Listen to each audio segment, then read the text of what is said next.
પવિત્ર શ્રાવણ માસના પહેલા સોમવારે શિવાલયો હર હર મહાદેવના નાદ સાથે ગુંજી ઉઠ્યા હતા। સુરતના શિવાલયોમાં ભક્તોએ ભગવાન શિવની આરાધના કરી હતી।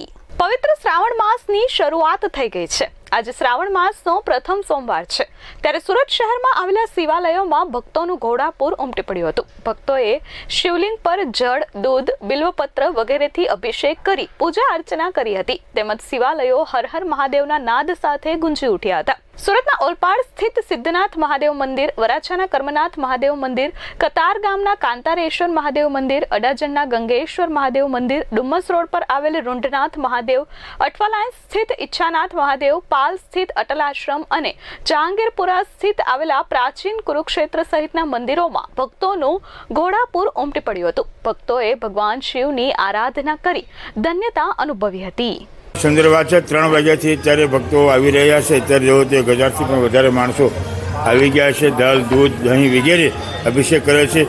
30 દિવસ ચારે પ્રહરની પૂજા પણ અમારે ઘણા ભક્તો દ્વારા રાખવામાં આવેલી છે અને પારદ શિવલિંગની પૂજા અર્ચના કરવાથી એવું કહે છે કે શાસ્ત્રમાં દરેક કાર્યની સિદ્ધિ થાય છે।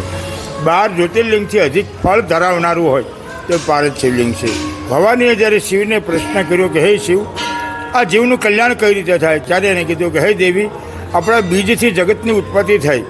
ભગવાનને શિવનું બીજ કીધેલું છે પારાને, એટલે એ પારાના શિવલિંગને ઠોચ કરી, મજબૂતી કરી અને એને શિવલિંગને આકાર આપી એની પૂજાર્ચન કરવાથી જીવની સાયુજ્ય મુક્તિ મળે છે।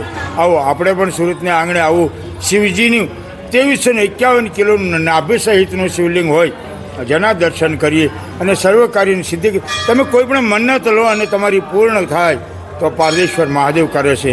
હજારો ભક્તોની આવી માનતાઓ થાય છે અને આસ્થા ધરાવનાર દરેક વ્યક્તિનું કાર્ય ભગવાન પૂર્ણ કરતા હોય છે। આખા મહિના દરમિયાન આખું દર મહિના જો આ પબ્લિક આવે જાય છે, દર્શન પણ કરે છે, પૂજા અર્ચન પણ કરે છે। સાથે સાથે રાતના 12 વાગ્યાથી 3, 3 થી 6, 6 થી 9 આવી રીતે ચારે પ્રહરની પૂજા અહીં કરવામાં આવે છે। કેમ? આ 1 મહિનો શિવ જીવનું કલ્યાણ કરવા માટે સતત 12 દરવાજા, 4 દરવાજા ખુલ્લા હોય છે કે આવતું જીવ મને અપનાવ અને તારા જીવનું કલ્યાણ કરી શકે। Bureau report, S24 news, Surat.